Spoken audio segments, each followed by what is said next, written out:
Ayan, magandang araw po sa ating lahat mga idol at mga kababayan. Ayan, shoutout po sa mga barangay officials natin. So ngayon ay pag-uusapan po natin yung honorarium na natatanggap ng atin pong mga barangay officials. So ito pong si Senator Marcoleta mga kababayan ay may panukala po na taasan yung natatanggap na honorarium buwan-buwan ng atin pong mga barangay officials.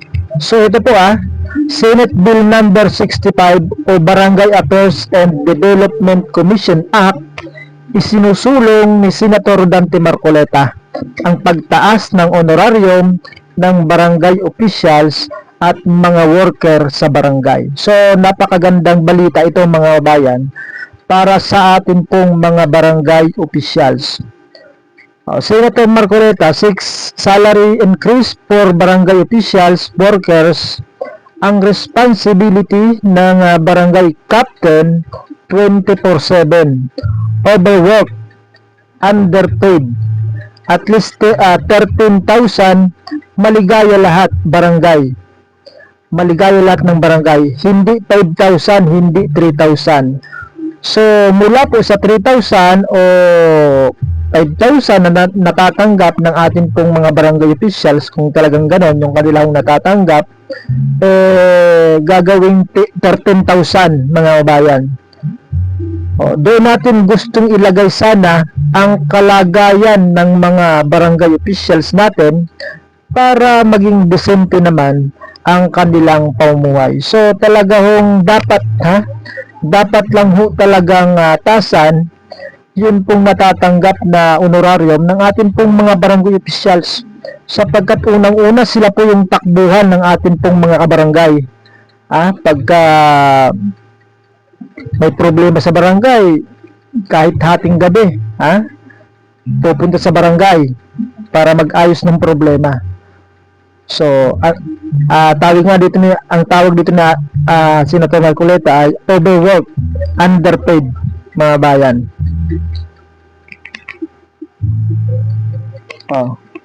So ito po babasahin ko rin po sa inyo ito hong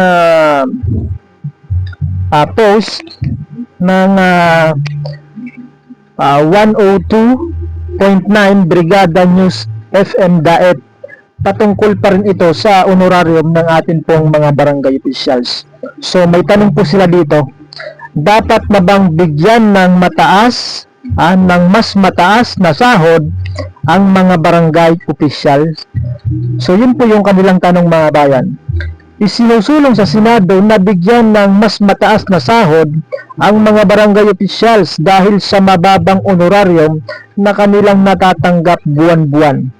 Sa isang organizational meeting ng Committee on Local Government na tumatalakay sa mga panukalang batas para sa Magna Carta for the Barangays, sinabi ni Senator Dante Marcoleta na ang mga barangay captain ay nakatatanggap lamang ng humigit kumulang 8,000 o 8,000 kada buwan mga bayan, mas mababa sa 13,159 na datos ng National Barangay Operations Office or NBOO. Ang mga barangay watchmen ay may honorarium na mahigit 1,500 lamang, habang ang lupon tagapamayapa ay 300 kada buwan ayon kay Marcoleta. So napakababa talaga mga babayan. Isipin mo 1,500 kada buwan. Yung iba naman yung lupon pamayapa ay 300 kada buwan. Napakababa talaga mga bayan. Kaya maganda ho itong isinusulong na panukala nitong si Senator Marcoleta mga bayan, nataasan lahat ng mga barangay workers, lahat ng mga barangay officials ay taasan yung kanilang natatanggap na honorarium mga bayan. So talagang magandang balita ito mga bayan para po sa atin pong mga barangay workers, mga barangay officials, sapagkat gagawing 13,000 mga bayan. So napakalaki po napakalaki ng kaginhawahan sa atin pong mga barangay officials. O, ayon sa mga senador, hindi patas ito dahil sa dami ng trabaho ng mga officials ng barangay. Ayon kay Darwin Fernandez, presidente ng Liga ng mga Barangay, LNB ng NCR, nakadepende ang iba pang barangay officials sa budget para sa mas mataas na honorarium. So talagang hindi po pantay-pantay, hindi pare-pareho yun yung natatanggap na honorarium ng atin pong mga barangays. Depende siguro sa dami ng kanilang mga nasasakupan, mga bayan. O hindi raw kaso sila regular employees dahil honorarium lang ang natatanggap nila. Pero mas marami ang oras ng trabaho kaysa regular na government employees. Nais naman ni Lucio Yu Jr., Acting Chief Legal Counsel ng GSIS Legal Services Group, na magkaroon ng fixed salary ang mga barangay imbis na honoraria. Maganda din ito ha. Itong nais nitong si Acting Chief Legal Counsel ng GSIS mga bayan na si Lucio Yu, na ang sabi nga dito ay i-fix na, i-fix ang salary na natatanggap imbis na honorario, mga bayan. I-fix ang salary na natatanggap ng ating pong mga barangay officials. Ito pa, tinalakay rin sa pulong ng 2022 position paper ng GSIS na nagsasabing hindi nakapag-remit ng required premium contribution sa Barangay Officials Insurance Fund o BOIF ang national government mula pa noong 1995. Pumahigit 30 taon na. Kinumpirma ito nitong si Lucio Yu, mga bayan. Ayon kay BBM Director Tricia Baraan, alam nila ang issue at kailangan muna itong i-verify sa operation group bago magbigay ng update sa komite, mga bayan. So ayun po mga bayan, pabor ba kayo? Pabor ba kayo na taasan yung natatanggap na honorarium ng atin pong mga barangay workers, mga barangay officials? So para po sa akin, maganda po ito maganda po na taasan, sapagkat tunay at totoo po na sila yung unang takbuhan ng atin pong mga tao sa barangay.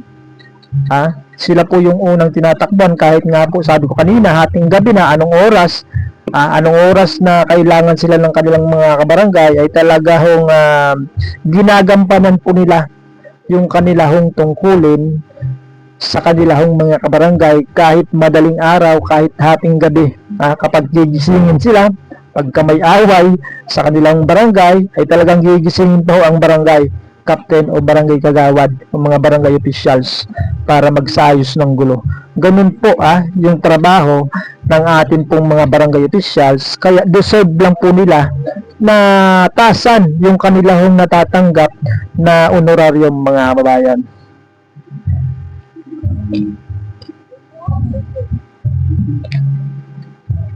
Ito naman po, post ng K5 News FM Kalibo 94.5. Ito po, 1 day ago pa lang ito. Pagtaas ng sweldo ng mga barangay official isinusulong sa Senado. So katulad din po yung nilalaman, mga bayan. Muling sinusulong sa Senado ang panukalang taasan ang natatanggap na buwanang honorarium ng mga barangay officials sa bansa. Tinalakay ito sa organizational meeting ng Committee on Local Government ang planong pagsasabatas ng Magna Carta for Barangays. Ayan, pareho lang din po, mga bayan. So magbasa tayo ng comment, mga bayan, patungkol po dito sa panukalang ito na taasan yung honorarium na natatanggap ng ating pong mga barangay officials. Ito, sabi ni Dena Medjonela, dapat hindi na, kasi yung mga tao kahit walang alam sa posisyon, tumatakbo na lang dahil sa sahod. Hindi na ginagawa kung ano ang tungkulin sa barangay, hinihintay na lang ang sahod. Hindi naman lahat Pero realidad sa ngayon, yan ang nangyayari. So, ayan, opinion po yan, opinion po niya ito, wala tayong magagawa. Ayaw daw niya, ayaw po nitong si Doname na dagdagan o taasan yung sahod o honorarium na natatanggap ng ating pong mga barangay officials. Ito pa po dapat lang itaas na, kawawa naman ang mga barangay officials natin. Sabi nitong si Adriano Lihay-Lihay. So pabor po siya mga bayan.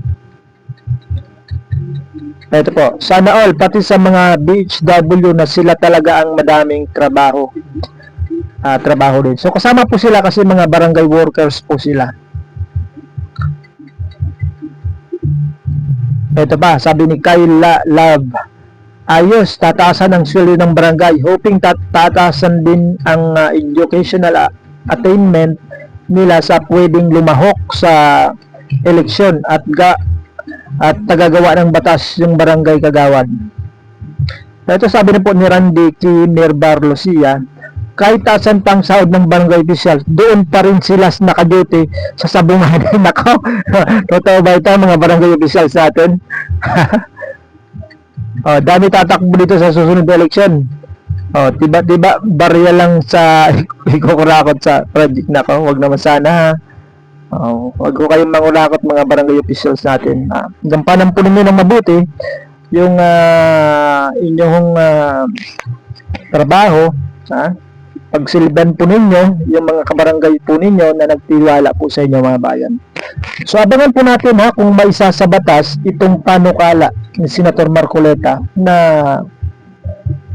taasan yung honorarium na natatanggap ng atin pong mga barangay officials. Yun po yung ating abangan sa mga susunod po na araw mga bayan. Kasi maganda ito maganda itong panukala ni Senator Marcoleta. So hanggang dito muna yung ating update mga kababayan, mga kabarangay. Maraming salamat po sa inyong panonood.